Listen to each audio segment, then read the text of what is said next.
Hey everyone, this is a new multi-part series that I'm going to have some stories to share with you from. How did I get started in computer repair work? When, where, how did I make any money at it, and so forth. Oh, this story goes back a ways.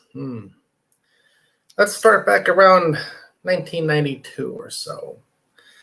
I started seeing advertisements on TV for CompuServe and AOL and the World Wide Web and things like that.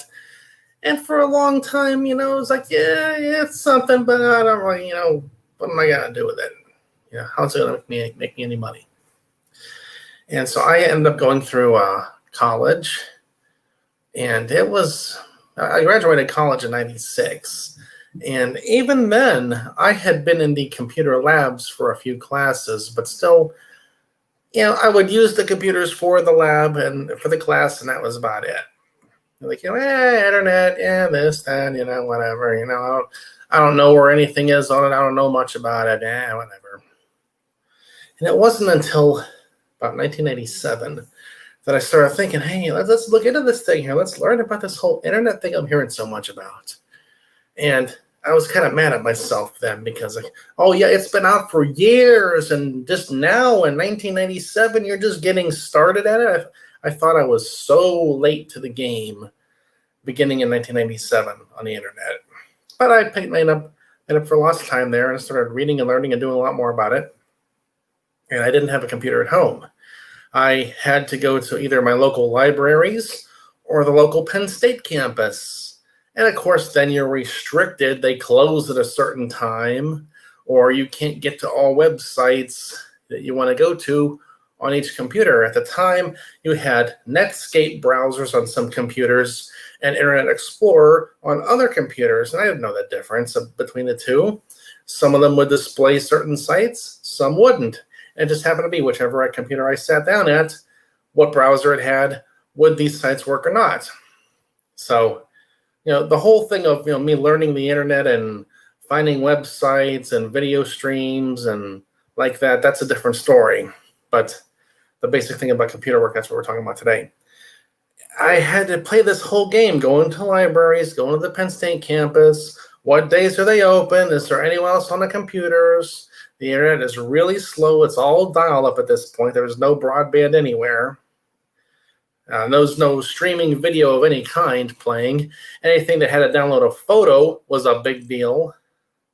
So that really restricted things a lot. But back then, you didn't know what we know now about computers and websites and high-definition videos. So you didn't know what you were missing, so you were okay. Ignorance is bliss, right? So this went on for a couple of years, and I'm like, I'm really sick and tired of having to work around a school or a library's schedule, having to leave at 8:30 because they're closing at 9. What am I going to go home and do the rest of the night? Watch TV or something? Or I'm just sitting in the apartment.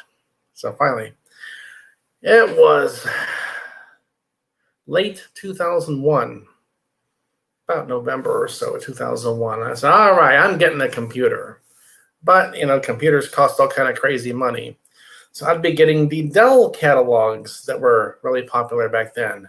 Okay, you can get this computer, and the computer costs this much money.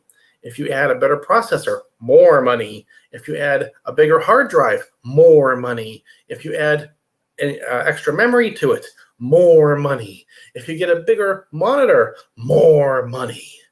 And I spent so much time trying to figure out, okay, well, if I get this cheaper model and add parts to it, it would run as well as the more expensive model that had good parts to begin with. And I never really did figure out a good combination to that. Eventually, I got myself a Dell Dimension 2100 computer. It had a 1.1 Intel Celeron processor, Windows XP, which was brand new at the time, December 2001, and 128 megabytes of memory and a 20 gigabyte hard drive. Well, the one thing I did do to this computer was I put an extra 256 meg stick of memory in it to get me up to 384. And as I learned over the years, having enough memory in a computer makes things run so much better. That's the single biggest thing you can do is having enough memory in a computer. Nowadays, it's no big deal. But back then, an extra 128 megabytes of RAM really made a difference. So I had to deal with all my own computer problems for years. You would download this and it would mess things up. You would try to get that. You were trying to make the printer work. You'd have to install software, drivers, viruses, all these things. And when there was a problem, I never had any money at this time. I was barely getting by paying the bills, and that was about it. So I could not afford to pay someone else to come out and fix the computer for me. I would handle it myself. I would find Yahoo or Google or whatever and look up problems and research them as best I could with the limited information we had back then on the internet, and fix my own problems. And so the next summer, actually that summer, 2001 to 2002, I had gone to what I thought was an okay computer school, ended up being one of those little fly-by-night places, like International Academy of the Design and Technology, IADT. Look them up. What a waste of time that was. Had a couple of good classes in the place that I learned a lot from. The rest was largely a waste of time. And now you're thinking, Tim, well, if you had just gone to a computer school, why weren't you trying to get a job, a real computer job at some real company from that? Well, because in 2000, 2001, we had the big technology crash. A lot of people were out of work. And a lot of the people attending this school with me were people who said they had computer jobs at some company. Well, if they have had jobs and they had experience and they can't find work, then what am I going to find? Because I'm brand new to the whole computer thing, don't know much of anything. The most productive class I had was in my second semester. It was an HTML coding class. And from that, in the course of that class, I went from knowing nothing about HTML and web design to being one of the best people in the class at doing it. It came to me very easily.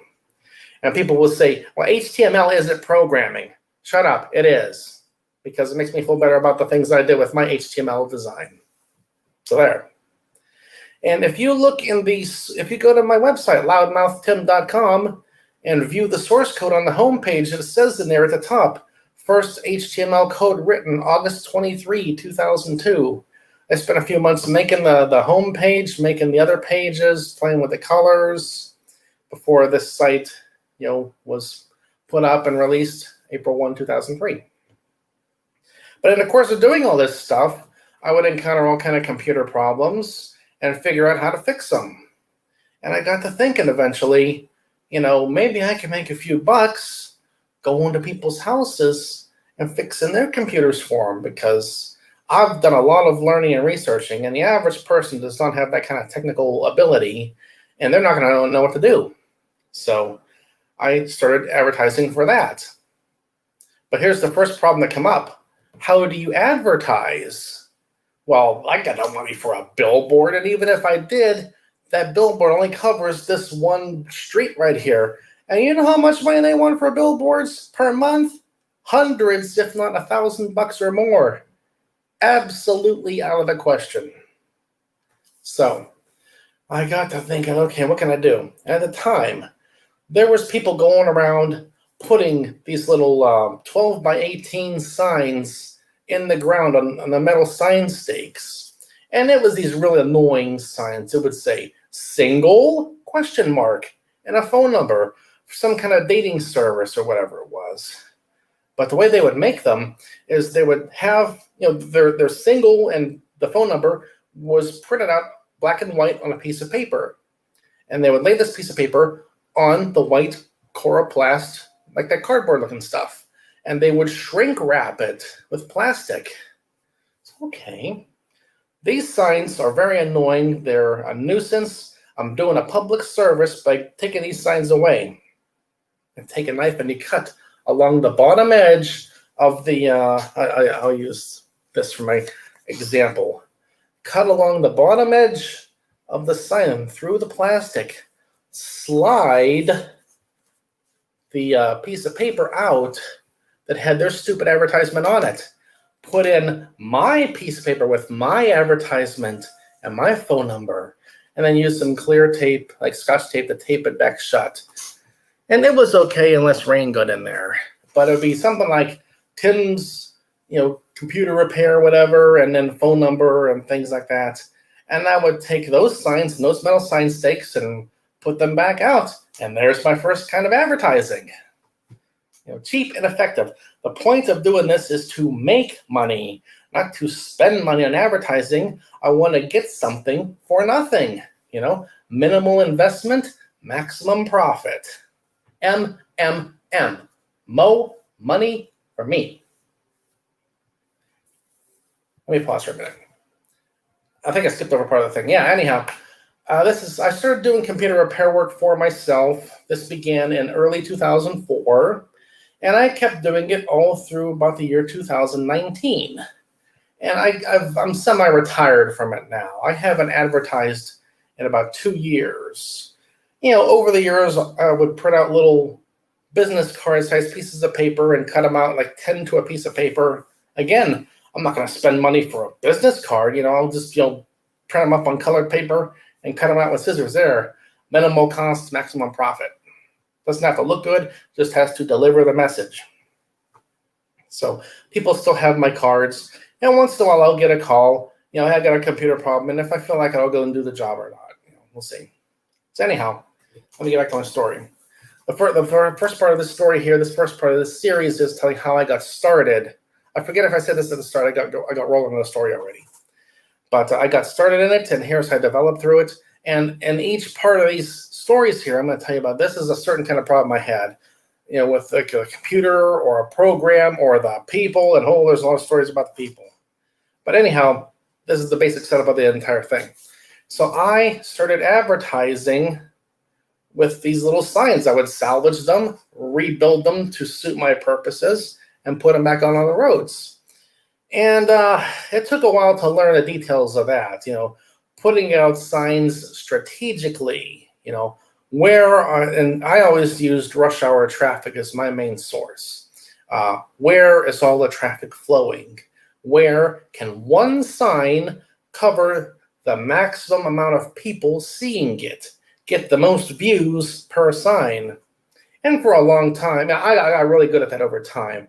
But in the early years, I'd have like 3 signs on the same 1 mile stretch of road. And, a lot of signs got wasted because of that. And back in the early years, 2004 through about 2009 or so, it wasn't a problem to put the signs pretty much wherever I wanted to. And in later years, like 14, 15, 16, I would get calls from certain municipalities like this. There's their code enforcement officer, and we don't allow people to put up signs in our municipality. And that got worse over time until some really big areas around here were saying they couldn't do it. And I'm thinking, well, yeah, if I don't have my signs up in your area, I don't get to make any money. Don't you care about that? Don't you care about me making some money off this?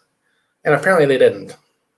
So that was about the time I decided to retire. And plus, I was just getting tired of dealing with all these whiny people. That's the same thing. There's all kind of stories about. I'm going to tell you about in the next few episodes of things I had to deal with when fixing someone's computer. They didn't always see it my way. They want to do it differently for some stupid reason. So when I got started doing it, I have to thank Microsoft because they made a lot of money for me. And for many years doing this computer repair work, I never made enough money at it for it to be my only job. It was always a little side income. In the 80s, I was the kid who cut the neighbor's grass for $5 and grew up to do computer work. Fixing computers for a lot more money than that.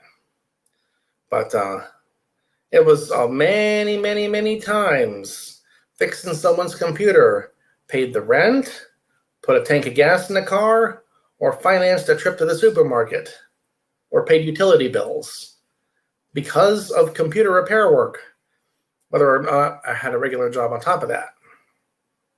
But back in the early days, thank you to Microsoft for all the changes you made in your operating systems over the years. Because when I first started doing it, advertising for computer work, 2004, a lot of people still had older Windows machines.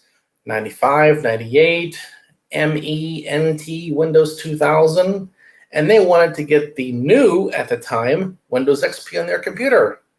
Well, I can do that. I learned pretty quickly about all you need is the Windows disk and how to get the activation codes to work so you can get the things to run and install and activate, and there you go. You get yourself a Windows XP machine now, and give me money. Now, one thing that was a real issue in the early days was memory.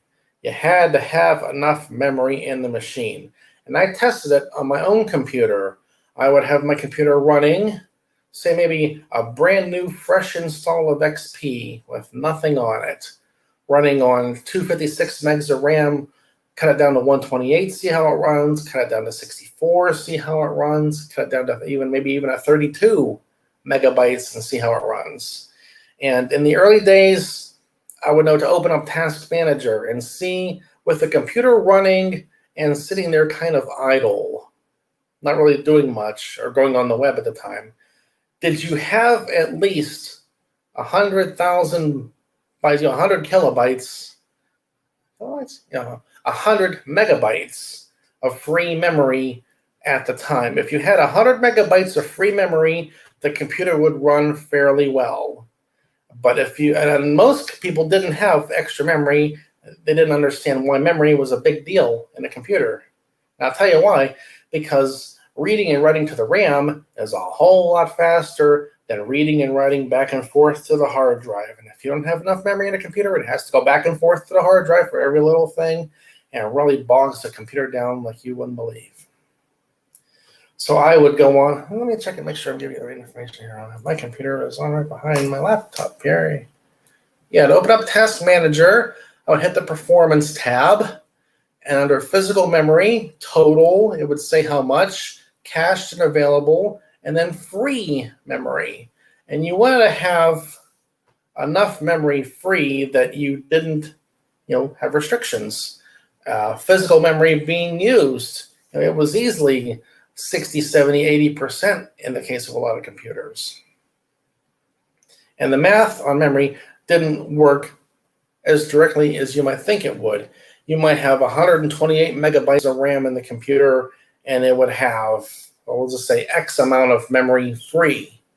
But then you add another 128 to it for 256 total, and that free amount doesn't go up by 128. It goes up by a smaller amount because now the computer can use more memory and do things more efficiently.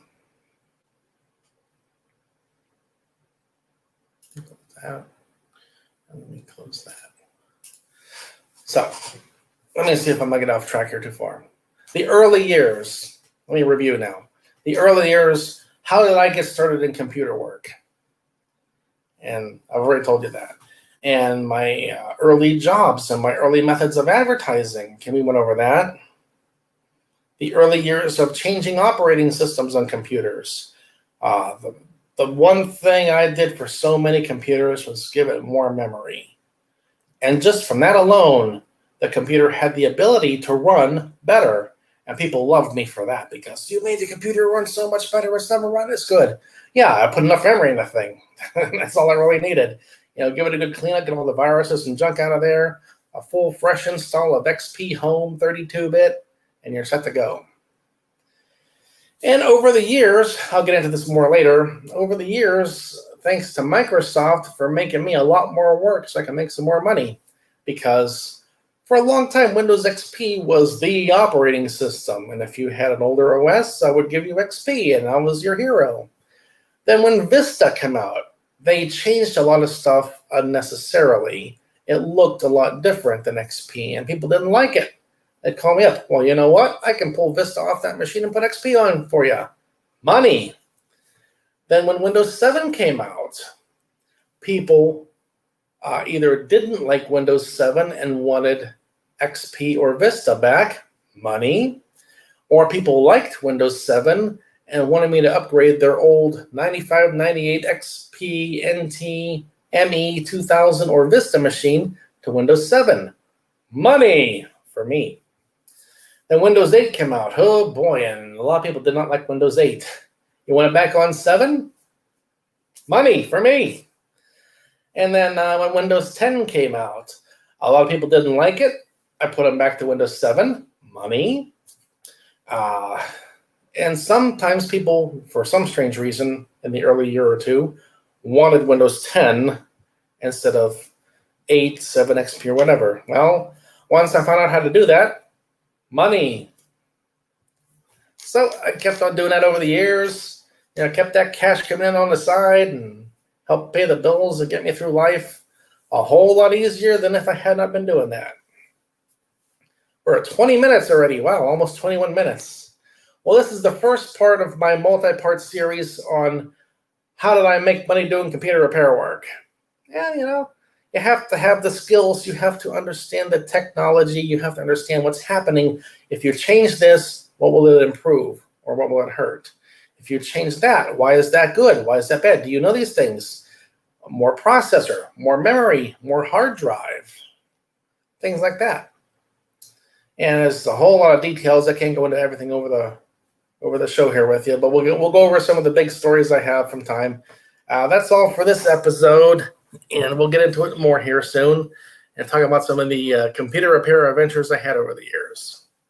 So this is, I always liked it, it's the ingenuity of it, the creativity of it, find yourself a way to, nowadays they call it the side gig.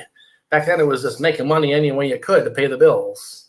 And that was something I can do, and boy, did it always feel good to take a $150 check and drop that $150 check in my bank, money I got because I knew how to do something that someone else didn't.